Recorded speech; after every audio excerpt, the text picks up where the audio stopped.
Welcome back. Our last discussion was about energy and a bunch of different kinds of energy. And today we're going to kind of figure out how is the energy getting from place to place? Where is all this energy coming from? So, of course, let's revisit our original definition of energy, which, of course, is energy is the ability to cause change in either something's surroundings or itself.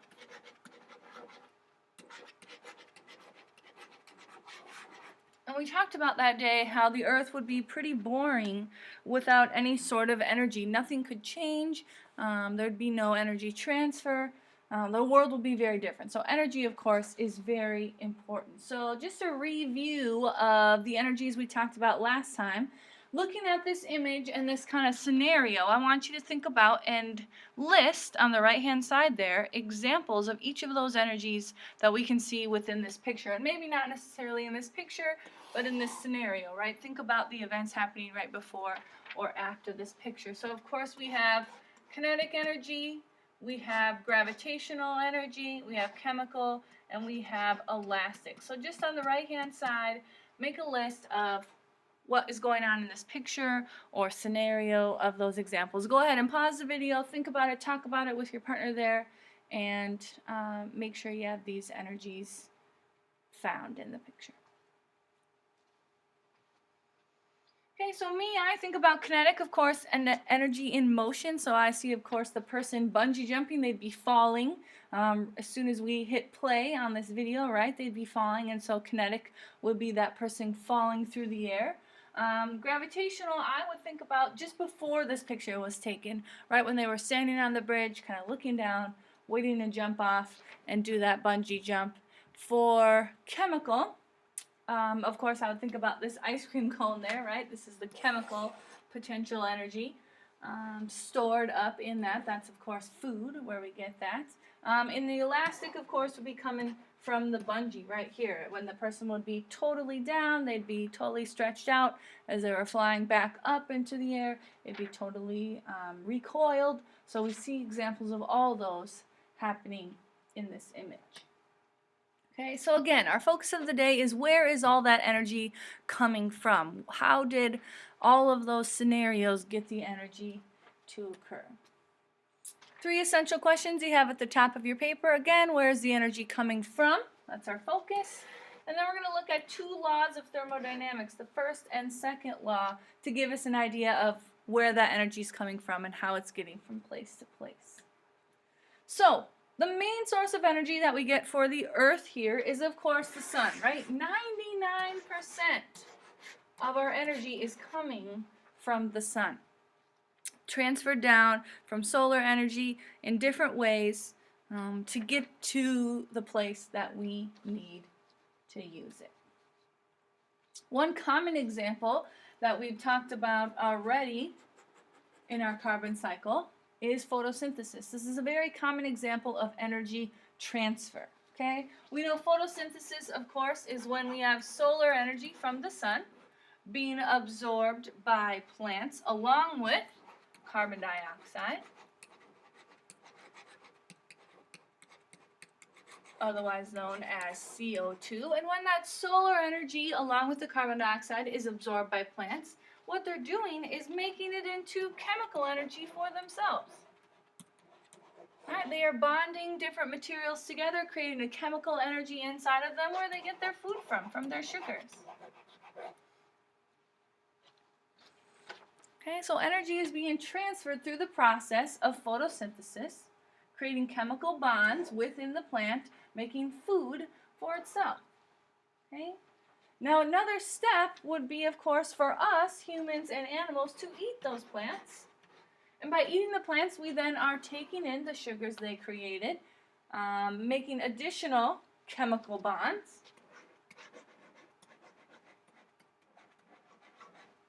allowing us to use our chemical energy then for kinetic purposes, so we can move around and do the things that we like to do.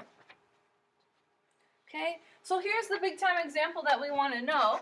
And I will put a star by this one because this is pretty darn important. This is a main example of energy transfer where we have solar energy being converted into chemical energy, both within plants and ourselves. Okay, again, this is a key example that we want to know, so get a star, underline, get out your highlighter, go ahead and mark that part up so you can locate that later, because that is a big time example. Okay, here's a visual of that happening, and again, you have space on the right hand side if you want to take a minute and get this example drawn in. But we're starting out here with solar energy, so you could draw in the sun. Solar energy is absorbed by plants through that photosynthesis process. The plants take in the solar energy along with CO2, right? And that converts into stored chemical energy within the plant. Okay? Then our little friend here, the monkey, comes along. Monkey is consuming the bananas that the plant made, so he's eating the sugars that the plant has generated there. And by consuming those bananas, the monkey is then able to move around, transferring that one more step further into the kinetic energy, so he can move and jump around through the trees. Okay, so again, the process is solar energy converted to chemical energy through photosynthesis. The monkey consumes, even going one step further, into kinetic energy.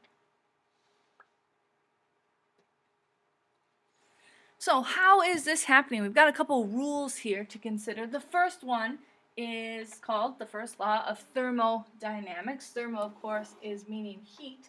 So we're going to be talking about heat energy within this as well. So rule number one is energy cannot be created from nothing, or it cannot be completely destroyed. Okay? The only way that we can get energy in different locations is from transferring it from one place to another. And we just saw that example, again, with photosynthesis, going from solar energy to chemical energy. Okay? It's coming from the sun to the plants.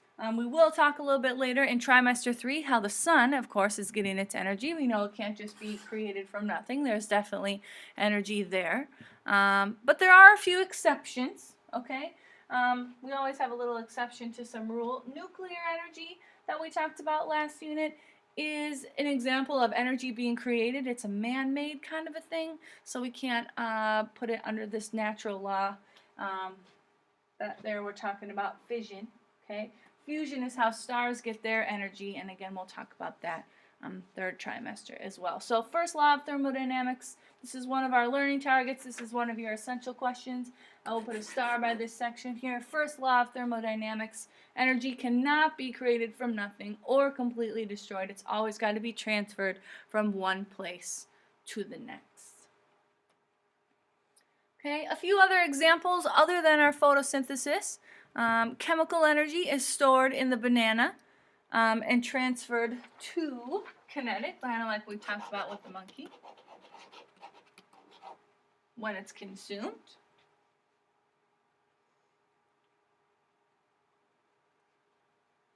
Potential energy in a bird that is diving for a fish is going to be transferred again to kinetic.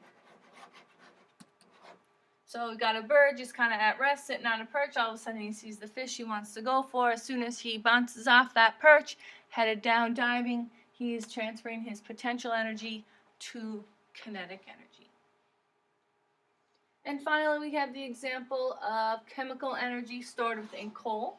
Right? We know fossil fuels store that chemical energy as they are made from plants, which got their energy from the sun. We know that chemical energy within the coal can be transferred to electrical energy. And just like photosynthesis, we'll focus on this one a little bit more. This is an important one. We'll go through an example here very shortly. Okay, when we burn those coals and those fossil fuels, we can get energy from them, electrical being a main one. So again, thinking about the first law of thermodynamics, within the natural world, I can't just create something from nothing. I can't just say, boom, here's energy within a natural state. We did give the exception of nuclear energy. That's a man-made thing. But in the natural world, energy can't be created we've got to transfer it from something. So that is energy law number 1. Okay. Again, a few more examples of energy transfer. You do have some space on the right-hand side. You can draw in or write in any of these examples. But here's one, again, starting with the sun. It is 99% of the Earth's energy, so it's usually the start of most of these energy transformations. We're going from the sun, fueling the water cycle, causing the flow of rivers and streams. The flow of those rivers and streams can then be converted into energy through the use of a hydroelectric plant. That electricity then is transported through wires, so we can of course light our lights, listen to our music, and here iron our clothes. So again, all that energy for your iron is working backwards, coming from our friend the sun. Again, here, similar to the monkey example, we've got, starting with the sun, energy through photosynthesis is converted into these plants. They are harvested and consumed both by animals and people, allowing us then to get our own chemical energy through the consumption of those materials, allowing us to move kinetically or mechanically throughout the earth. Again, all of that coming from our friend here, Mr. Sun. Again, you've got space on the right-hand side. I would pause, get one of these examples down in that space. Second law of thermodynamics, when energy is transferred, it becomes less and less useful.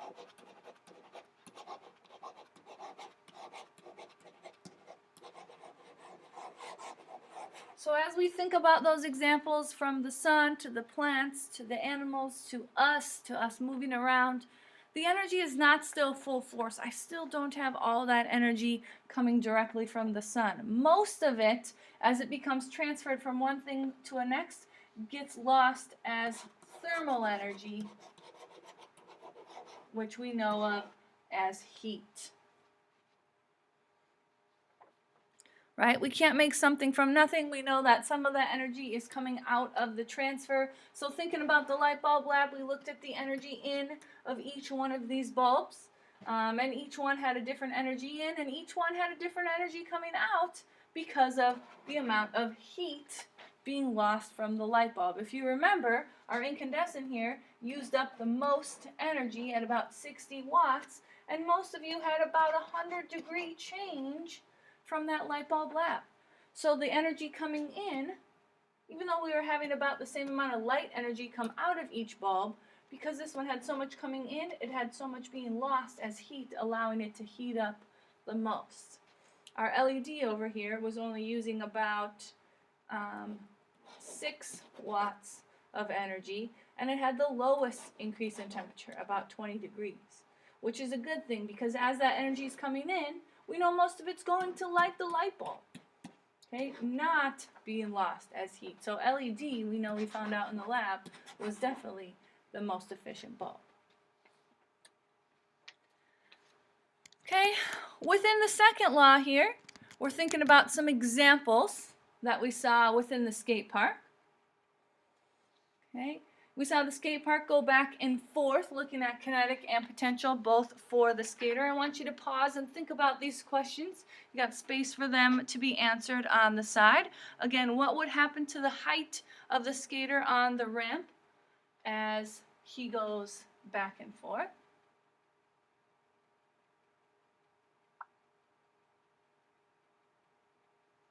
Okay, how high would he get as he went back and forth on the ramp in the real world? We know that not all the energy is being used to move the skateboard in kinetic. What is happening to some of that energy? And third, how do we know that energy is being lost? So thinking about the second law of thermodynamics, answer these questions with those in mind.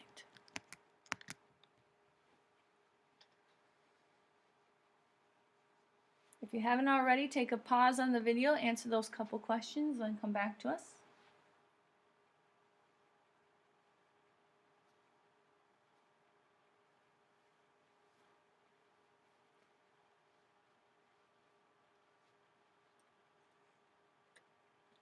Okay, once you've got those questions answered, all you've got left then is your summary questions. Again, those are answered or written there for you at the top of your paper.